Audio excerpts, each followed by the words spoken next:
प्रिय छात्रों, आज की कक्षा में हम लास्की के संप्रभुता संबंधी सिद्धांतों पर चर्चा करेंगे। लास्की के संप्रभुता संबंधी सिद्धांतों पर चर्चा करने से पहले हम एक नज़र डालें लास्की के व्यक्तित्व पर।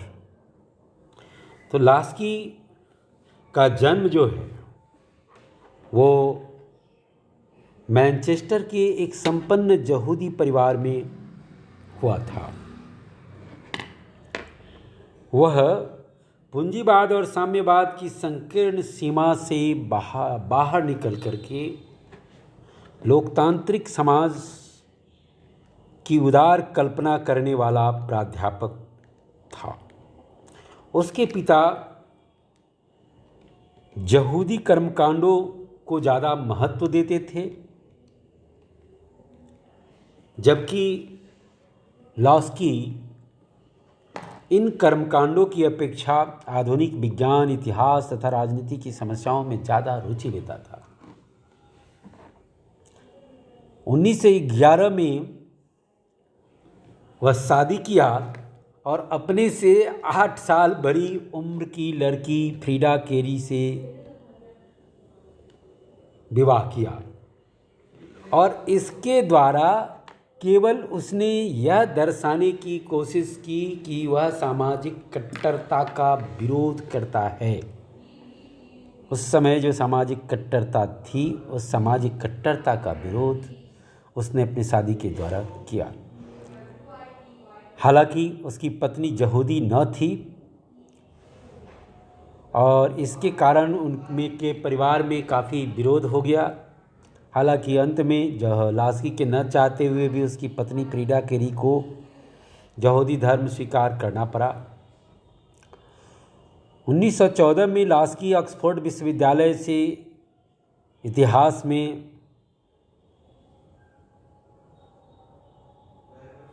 परीक्षा पास कर कनाडा के मैकगिल विश्वविद्यालय में व्याख्याता बना, लेकिन वह फिर से अमेरिका के हार्वर्ड विश्वविद्यालय में पढ़ने चला गया।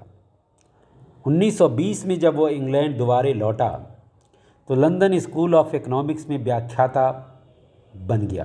ग्राहम बालाज के बाद राजनीति शास्त्र का प्रोफेसर बन गया और 1950 में उसकी मृत्यु हो गई। तब तक वह इस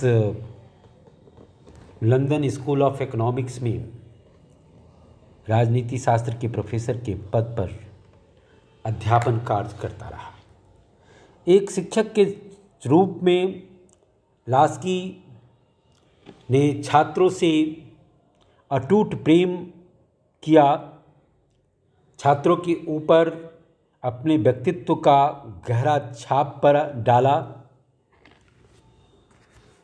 वो केवल किसी भी तरह की समस्या क्यों न हो, आर्थिक हो, सामाजिक हो, उसके समाधान का प्रयास करता था। उसके दरवाजे पर आने वाला कोई भी विद्यार्थी निराश नहीं लौटता था।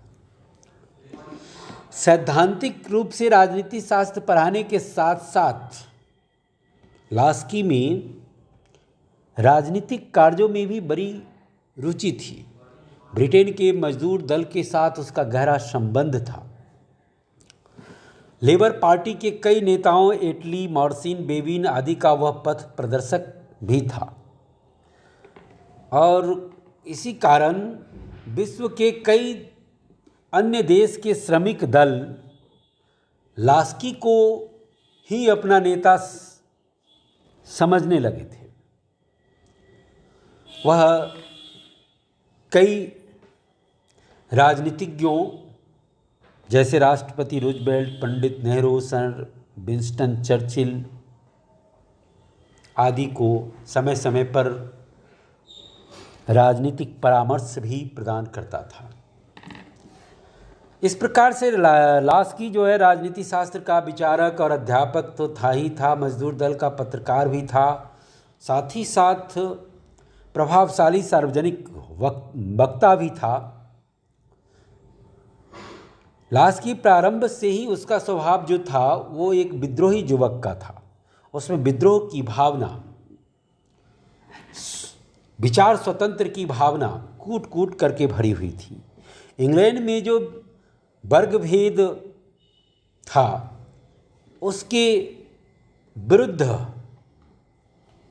उन्होंने अपने विचार दिए। भयानक आर्थिक मंदी, अमेरिकन न्यू डील, फ्रांसिसवाद के उदय, हिटलर के प्रादुर्भाव आदि कई कारणों से लास्की को यह विश्वास हो गया कि प्रजातंत्र की सफलता के लिए समानता का होना जरूरी है।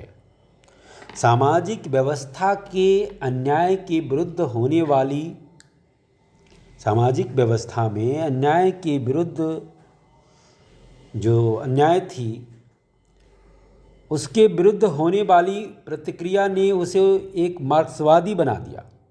हालांकि वह मार्क्स के हिंसक विचार का समर्थक न था, वह सहमति के साथ क्रांति में विश्वास करता था। ब्रिटेन की परंपरा के अनुकूल लास्की ने जीवन भर अपने प्रगतिशील विचारों का अन्वेषण किया और यह साबित कर दिया कि वैधानिक न्यायपूर्ण मार्ग का अनुसरण करने पर ही वर्गहीन, शोषण विहीन, विकेंद्रित तथा स्वातंत्र युक्त सच्चा समाजवाद स्थापित किया जा सकता है। जॉर्ज कैटलिन लास्की के बारे में कहते हैं कि लास्की मध्यम वर्गीय शिक्षितों के बीच मार्क्सवाद की विक्रेता की संज्ञा दी है।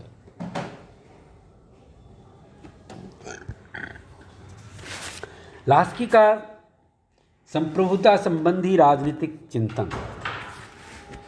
लास्की के राज्य संबंधी संप्रभुता सिद्धांत जो है, जब हम उस पर दृष्टिपात करते हैं तो यह पाते हैं कि यह ऑस्टिन द्वारा प्रतिपादित अद्वैतवादी सिद्धांत का विरोध करता है। लास्की के ऊपर जो विलियम जेम्स तथा अमेरिकन राजनीतिज्ञों के बहुलवादी विचार जो थे या व्यवहारवादी विचार, उनका बहुत बड़ा प्रभाव था। इसलिए वह राज्य को सर्वशक्तिमान तथा संप्रभुता संपन्न एवं समाज का सर्वोपरि समूह में मानकर परिवार, चर्च आदि अन्य सामाजिक समूहों की भांति एक सामान्य समूह मानता था। लास्की ऑस्टिन की संप्रभुता विषयक धारणाओं का खंडन अपने तर्कों और प्रमाणों के आधार पर करता है। वह कहता है कि ऑस्टिन का प्रभुत्व सत्ता का सिद्धांत जो है वह अवास्तविक है, असत्य है तथा युक्तिपूर्ण नहीं है। ये बताता है कि ऑस्टिन का जो प्रभुता संपन्न राज्य है या प्रभुता संपन्न राज्य का विचार केवल कल्पना जगत में ही संभव है, वास्तविक जगत में संभव नहीं है। वह कहता है कि ऑस्टिन के सिद्धांत में ये बताया जाता है कि लोगों को या जनता को राज्य के कानूनों का पालन करना पड़ता है। वह स्वयं किसी के आदेशों का पालन नहीं करता है और उसके आदेशों का पालन सभी करते हैं। वह संप्रभु के बारे में कहता है। लास्की इसके विरुद्ध कहता है कि कई बार राज्य को धार्मिक संप्रदायों या मजदूर संघों द्वारा प्रस्तुत की गई मांगों को स्वीकार करने के लिए बाध्य होना पड़ता है। तो ऐसा कहना कि राज्य किसी के आदेश का पालन नहीं करता है, यह कहना गलत होगा।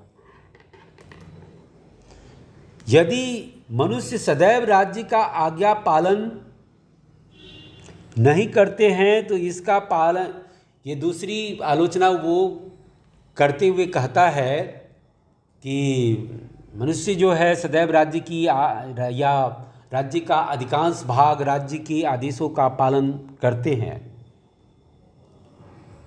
तो लास्की कहता है कि नहीं, ऐसा नहीं है। मनुष्य सदैव राज्य की आज्ञा का पालन नहीं करता है। लेकिन लास्की की यह जो युक्ति है, इस पर हम विचार करें तो हम पाते हैं कि इसका राज्य के आदेशों का पालन बहुसंख्यक समुदाय करता है या अधिकांश लोग करते हैं। इस बात का तात्पर्य ये नहीं है कि सभी लोग उसके आदेशों का पालन करते हैं और कुछ लोग आदेशों का पालन नहीं करते हैं तो इससे राज्य का संप्रभुता का सिद्धांत खंडित हो जाता है। ऐसा कहना उचित नहीं होगा। इसलिए कि राज्य ने ऐसी जो व्यवस्था बनाई है कि जो उसके आदेशों का पालन नहीं करेगा उसके लिए न्यायालय की व्यवस्था की गई है, पुलिस और मिलिट्री की व्यवस्था की गई है और उसके माध्यम से वह उन्हें दंडित करने की व्यवस्था करता है। तो इसी के लिए उसकी आवश्यकता पड़ी है। दूसरा, वह ऑस्टिन के सिद्धांत का विरोध करते हुए कहता है कि प्रभुसत्ता का सिद्धांत अनैतिक है। प्रभुसत्ता का सिद्धांत अनैतिक है। उसके कहने का तात्पर्य ये है कि प्रभुसत्ता का सिद्धांत इस बात पर बल देता है कि व्यक्ति को आंख मूंद करके राज्य के सभी आदेशों का पालन करना चाहिए। यदि व्यक्ति राज्य के सभी आदेशों का पालन बिना सोचे समझे करेगा तो इसका मतलब होगा कि व्यक्ति राज्य का दास बनकर रह जाएगा और इस तरह से व्यक्ति के नैतिक विकास का मार्ग अवरुद्ध हो जाएगा। तो व्यक्ति को राज्य का आदेश इसलिए नहीं मानना चाहिए कि वह संप्रभु है, बल्कि राज्य का आदेश इसलिए मानना चाहिए कि राज्य जो है उसके लिए उत्तम जीवन बिताने में उसका सहायक है। राज्य के पास अपने आदेश पालन करवाने का एकमात्र उपाय प्रजाजनों की आवश्यकताएं पूरी करना है तथा उसके विकास में सहयोग देना है। वो लास्की कहता है कि व्यक्ति जो राज्य के आदेशों का पालन करते हैं इसका आधार राज्य द्वारा व्यक्ति की ज़रूरतें पूरी करना है, व्यक्ति के जीवन में सहयोग करना है। तीसरे, वह ऑस्टिन के संप्रभुता सिद्धांत की आलोचना करते हुए कहता है कि प्रभुसत्ता संपन्न राष्ट्र अंतर्राष्ट्रीय व्यवहार में ज़्यादातर ऐसा देखा गया है कि वह अंतर्राष्ट्रीय व्यवहार में खुद को स्वच्छंद और स्वतंत्र मानते हुए आचरण करते हैं। जैसे जर्मनी, इटली जैसे शक्तिशाली राज्यों ने बेल्जियम, पोलैंड जैसे निर्बल राज्यों पर आक्रमण कर दिया और विश्व युद्ध हो गया। तो इस तरह से अंतर्राष्ट्रीय शांति जो है वो भंग होती है। तो इस तरह से कई युक्तियों के आधार पर लास्की जो है ये संप्रभुता शक्ति का विरोध करता है तथा राज्य के आदेशों का पालन करने की कसौटी राज्य के द्वारा किए गए नागरिकों के कल्याण के कार्य को मानता है। लास्की व्यक्ति की स्वतंत्रता पर बल देने वाले उदारवादी विचारक जॉन मिल के विचारों से सहमत है। वह जन कल्याणकारी उद्देश्य के बारे में विचार देने वाले बेंथम की उपयोगितावादी विचार से सहमत है। साथ ही वह ग्रीन के आदर्शवाद के विचार को भी स्वीकार करता है क्योंकि वह भौतिक विकास के महत्व के बारे में महत्व को उजागर करता है, महत्व की बात करता है।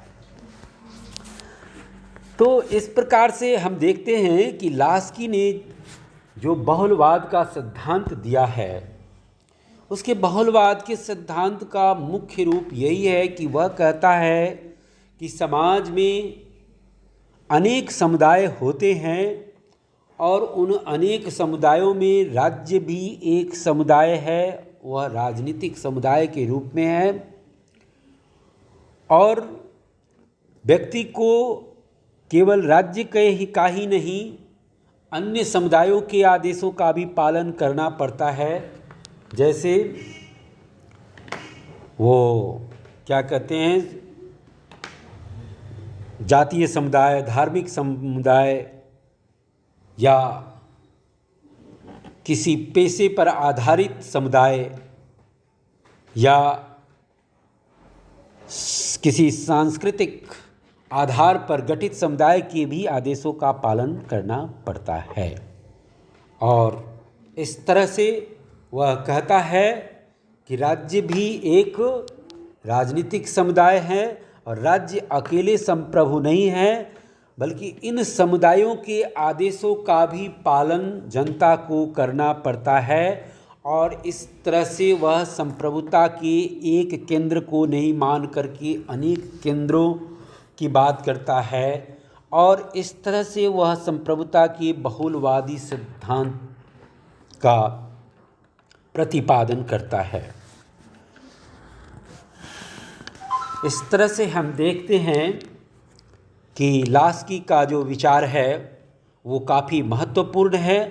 उसी के विचारों की अनुरूप जो सत्ता के विकेंद्रीकरण का सिद्धांत हम देखते हैं कि आज राज्य द्वारा लागू किया जाता है, खास करके पंचायती राज्य की व्यवस्था और सत्ता का विकेंद्रीकरण जो विभिन्न प्रांतों में जो किया गया है या अन्य जो संस्थाओं में सत्ता को विकेंद्रित किया जाता है, जैसे चुनाव आयोग, न्यायालय, इन सब जगहों पर जो सत्ता का विकेंद्रण किया गया है, तो यह सब लास्की के विचारों का ही परिणाम है।